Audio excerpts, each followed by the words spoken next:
Hey nerds, Farmer Jesse here. Welcome to Growers Daily, your daily dose of ecological farming insight. It is Thursday, August 7th, 2025, and today we are talking about bringing a market gardener onto the property, time versus the market gardener, and if you care about the environment even a little bit, you will probably stop using AI. So let's do it.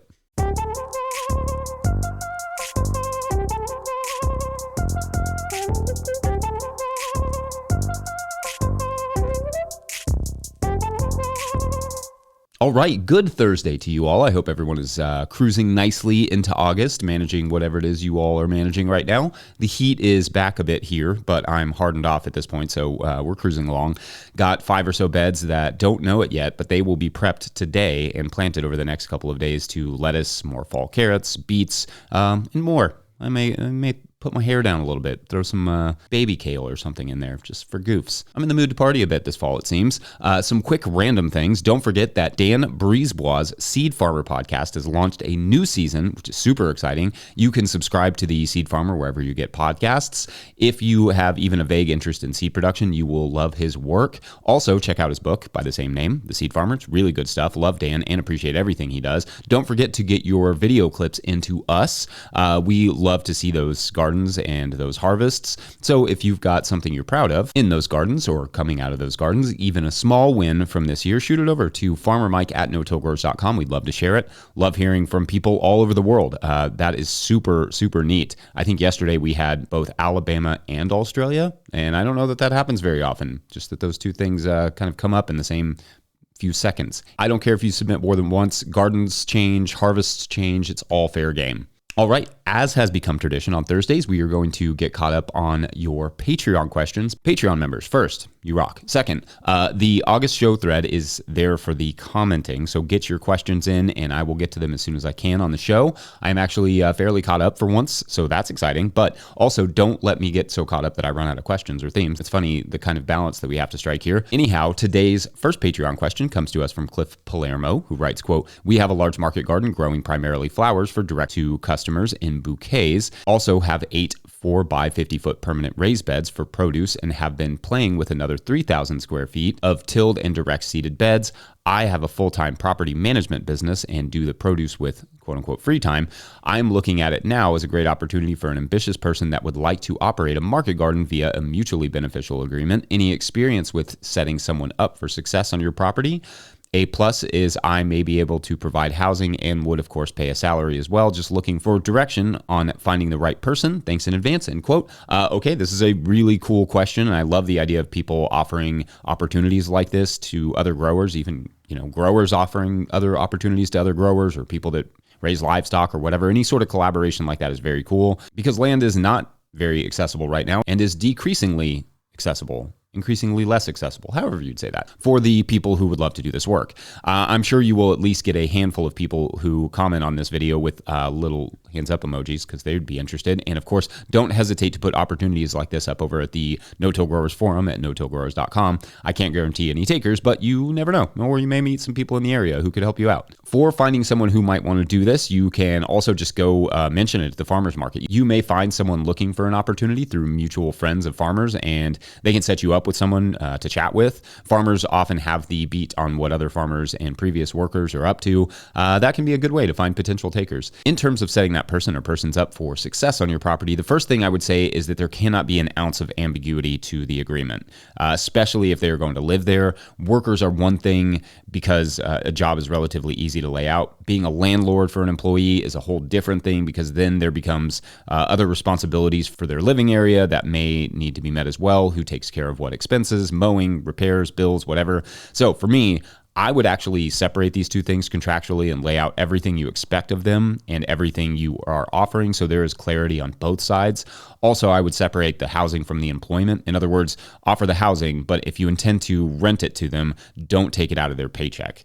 Rather, set up a different system so they are paid as an employee, and if they want a place to stay, again, if you are intending to rent it, but maybe you're just intending to give it to them, which is also awesome, then they can pay a potentially reduced rent. This will keep them from feeling stuck there in their job because they moved there and they've moved all their stuff. And anyway, it keeps the transaction super clean and simple.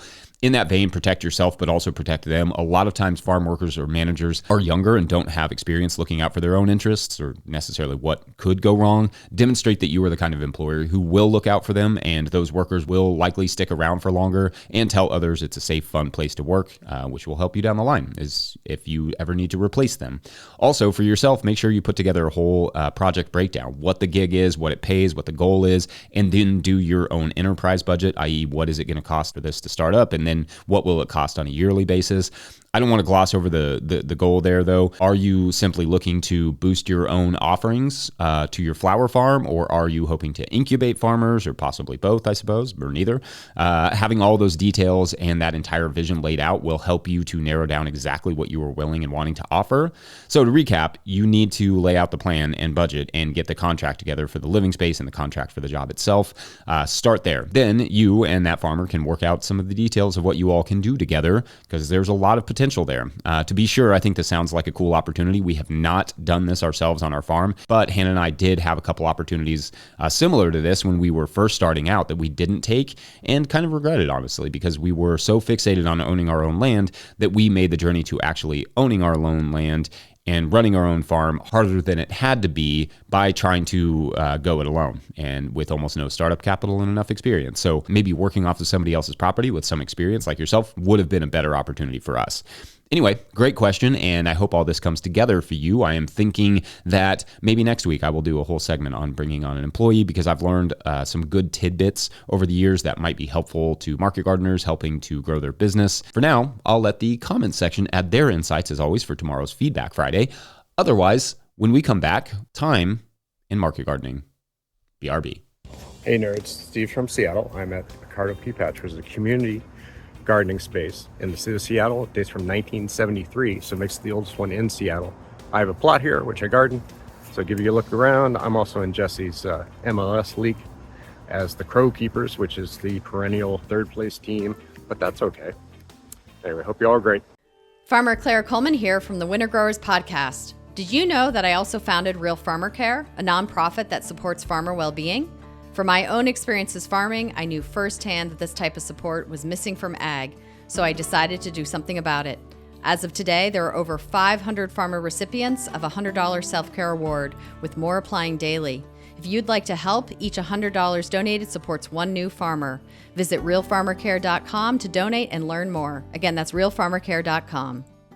If you, the listener, are enjoying this podcast, getting even a small amount of value from it, consider supporting our work over at patreon.com/no-till-growers. I will try to get to questions from everywhere the questions come in, but I will always get to your Patreon questions. Now, today's second Patreon question comes to us from Patreon member Kyle Putnam, who writes, quote, Rando Convo Fodder, does having a year-round garden make time speed up? This year is going by so fast, end quote. All right, Kyle, love this. This is fun because I agree that time does seem to speed up depending on what you are doing. And in this case, farming year-round seems to have sped up time for you, and I feel that. But in other ways, I feel like nothing has, at least for me personally, slowed time down more than farming. I believe that the fastest time ever moved for me was when I was in a very predictable job that I did every day and nothing much ever changed or challenged me. And to be clear, I liked this job. It wasn't unenjoyable. It was just very predictable, and I would look up and another year would have passed, and then another year, and then another year. And I don't feel that way so much anymore since I started farming. I think part of that is that farming is just so incredibly varied on a day-to-day basis. There is a new challenge or riddle to solve almost every morning under different conditions: rain, heat, cold, wind, excess fatigue, excess coffee, and so on. Throughout history, spiritual leaders and whole religions have centered their teachings on the idea of being present. And I think one thing that gets overlooked in that is purposely living a life that forces the type of near constant presence that farming and gardening does. It is hard to not be quote unquote present in market gardening because your brain is constantly stimulated. It's harder to set your body to task and allow time to just melt away because new tasks pop up almost all the time, and especially on a daily basis. Now, I will say that there's a version of farming and even times in market gardening that is very repetitive. And for some people, there's a lot of comfort in that, including myself. I sometimes like to just be packing lettuce and listening to a podcast. I likewise find some comfort in not always having to make a decision, that every week I have to seed lettuce on the same day, cut it on the same day, and so on. But for me, I think nothing has quite slowed the passing of time like growing food in a difficult climate with difficult soils because, well, in part, you become so aware of time with farming because so much of farming is based on time of year, time of day, the amount of time a certain task takes. In the same way the human body is accustomed to a constant battle with gravity that we never really think about, right? We're not always falling down at 32 feet per second. The mind is often in a constant battle with time that it never thinks about until it has to. We never think about the passing of time until we are on a deadline to get a certain crop in or out of the ground. We never think about the passing of time until we see the spring rapidly approaching and need to get the gardens cleaned up, beds prepped, seeds started. In other words, we never think about our constant battle with time until we put ourselves in a position to constantly have to be thinking about it, which I believe farming does. Almost all the time. I also, however, can see how it would happen that working all the time would make time disappear because time is always going to be somewhat elusive. I have always felt like time is not some, linear collection of moments, but the observation of a biological process, life, growth, death, consumption, waste, all of it happening all at once. And what we call time is just us getting to witness that. So what better way to engage with time than growing food? To observe that biological process, engage with it up close, and to some extent control it. I even think this has helped me to never feel like my kids are getting too big too fast, things like that. Like farming has helped me to not just be more present more often in my own life, but to simply live that way kind of all the time. It's cheating perhaps, but I enjoy my biological process. It's kind of a nerd thing. Anyway, fun topic, and I rather enjoyed pontificating on time there for a minute. If you have topic ideas, feel free to put them in the August show thread, Patreon members. Otherwise, drop your thoughts on time and farming in the comment section, and we will get to that tomorrow. At what point in your life has time moved the fastest, the slowest? What are your observations? All right, we'll talk about that on Friday. Up next, speaking of things moving way too fast, we'll talk a little AI. Be right back.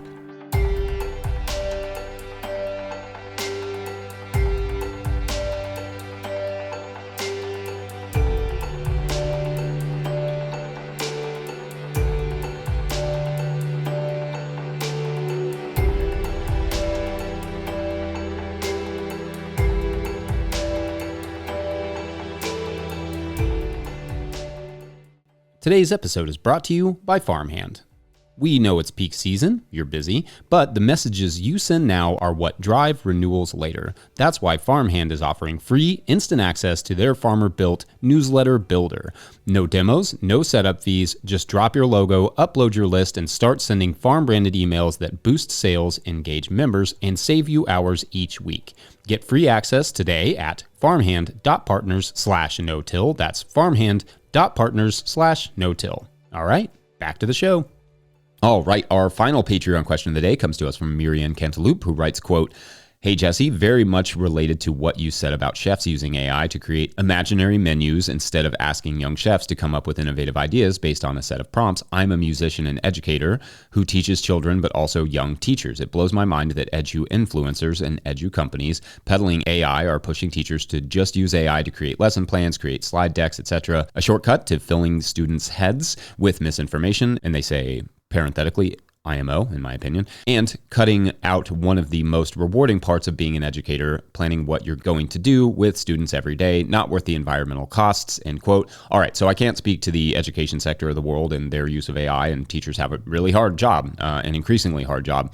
But my concerns about AI and just the sheer lack of regulation and thought around it in terms of what people should and should not be using it for has been on my mind quite a bit lately. Environmentally, AI uses multiple times more electricity and water compared to a classic Google search, 10 to 30 times more, Google itself tells me. Quoting an MIT news article on the subject, quote, "The power needed to train and deploy a model like OpenAI's GPT-3 is difficult to ascertain." In a 2021 research paper, scientists from Google and the University of California at Berkeley estimated the training process alone consumed 1,287 megawatt hours of electricity, enough to power about 120 average U.S. homes for a year, generating a about 552 tons of carbon dioxide.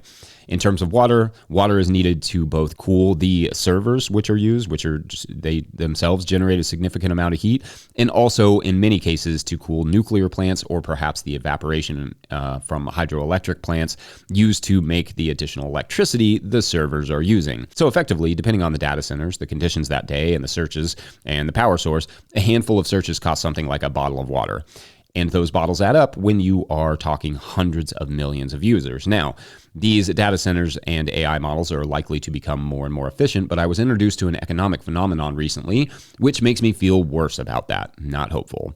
It's called the Jevons paradox, where essentially more efficiency can lead to more use of a resource and not less of it. Now, it's not a bulletproof concept, but basically back in the later 1800s, William Stanley Jevons recognized that more efficient steam engines led to a higher coal consumption rather than less of it, i.e., rather than the conservation of coal, it meant we used more coal because we had more efficient engines. Basically, like it was with cars, as engines became more efficient, people didn't travel less, they traveled more and further. So gas and coal usage effectively increased, or at least returned to pre-efficiency levels. Or even when the cars are more efficient and the energy used in a lifetime is actually less, if the efficiency leads to lower costs or cost savings, the family may buy a second car and drive more, thus leading to greater usage of that resource, and so we return to the paradox. To be clear, there are improvements in efficiency that do lead to energy savings, but there are others, like perhaps with refrigeration, where people now buy more refrigerators and then more food, leading to more food waste.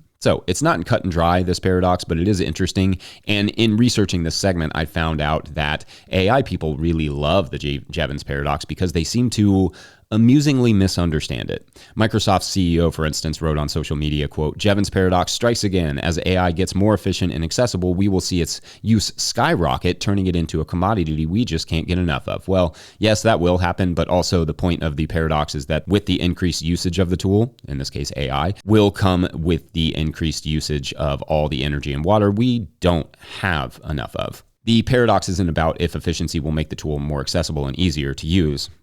The paradox is about the fuel, in this case electricity and water, and the loss of carbon used to run said tool. Gains in efficiency will lead to more use of the tool, thus the fuel. To me, frankly, AI needs some very swift and very profound regulation established, or we are careening towards environmental catastrophe, and not to mention social disaster as people, lose the ability to do basically anything for themselves. If I'm allowed my grumpy old man moment, I believe that large language models have a place in science, research, medicine, astronomy, those sorts of things, areas where crunching massive data sets can help lead to, for instance, earlier cancer detection or finding potentially dangerous asteroids or better security, whatever. It should not be used, to name a few, for art, music, writing papers, literature, Google searches, or basically anything for the average person. We do not need generative AI or large language models open to the public. We cannot use it responsibly. It's a massive copyright infringement, and it's going to gravely complicate the future for our children environmentally and just in their problem-solving skills. I was listening to a podcast the other day about how frustrated a climate scientist was because anytime they want to even test a slightly new idea or technology, it requires innumerable meetings and ethics conversations and research into possible concerns about the test itself, and then AI/large language models and so on. That was all just a bunch of dudes in Silicon Valley releasing a massive environmental and social problem onto the planet with absolutely no real oversight. That is frustrating. We protect and encourage those who do the worst things for our health and the health of our planet, and we stifle basically anyone else who tries to help. This is going to be a hard thing to explain to our children. Now, do teachers deserve and probably need more assistance with their lesson plans and such? Almost certainly. But also, there are going to be tens of billions of people put out of work by various AI programs. So maybe some of the taxes we put on those companies who get rid of their workers for AI programs, also part of my regulatory suggestions, can go to paying teachers more and supplying them with more help for their lesson plans. Just an idea. Anyway, what was the question? Kidding. But I am going to leave it there for you all to tackle in the comments. Otherwise, TTYL Thursday. Don't forget, No-Till Growers is now officially a nonprofit 501c3, so donations are tax deductible and greatly appreciated. You can learn about how to do that in the show notes. Please make sure to like and subscribe and or follow wherever you're getting this podcast. That's an easy way to help us out. Enormous thank you to all of our show sponsors. And if you'd ever like to sponsor the show, you can reach out to Farmer Michelle at no-tillgrowers.com. Huge shouts to Willie Breeding for the theme music, Mike Hilbert for the production help and editing. Also, shouts to Epidemic Sound for the background music that you can hear. Pick up a hat or a copy of my book, The Living Soil Handbook, at no-tillgrowers.com to support our work and also get a cool thing. Big thank you to everyone over at patreon.com/no-tillgrowers, where at a certain level, or if you just bump up from one level to another, or you sign up in the month of August, you get a shout out on the show. So big shout outs today to Jojo. Nice. I don't think we have enough JoJos in our Patreon members. All right, so our 11-year-old Douglas is making his way down the stairwell that he found behind the hidden door on the floor of the forest, by the creek, by his house. You will remember this, a sudden August snowstorm and all that stuff. But anyway, Douglas freezes, not literally, when he hears adult voices talking about how big they had just screwed up, which Douglas surmises must be in reference to the snow event, which seems like if it was an accident, it was a big accident. And then he hears one of the adults say, "Guys, someone is on the stairs." And suddenly he can hear them running towards him and outpacing him up the stairs as he tries to make his way back up. But unfortunately, Douglas trips and bangs his knees and his elbows really badly on these kind of like weird metal stairs that he's running up, causing both his elbows and his knees to bleed. Gets a nice big cut there. Soon he feels a hand on his shoulder, and a man says, "Oh, great, it's a kid. We got to clean him up." Then they lead Douglas down the stairs to their office, where Douglas sees something no one was supposed to see. What? That is for tomorrow on Snowbird. Or is it? Yeah. Thanks for watching and/or listening. We'll see you then. Bye.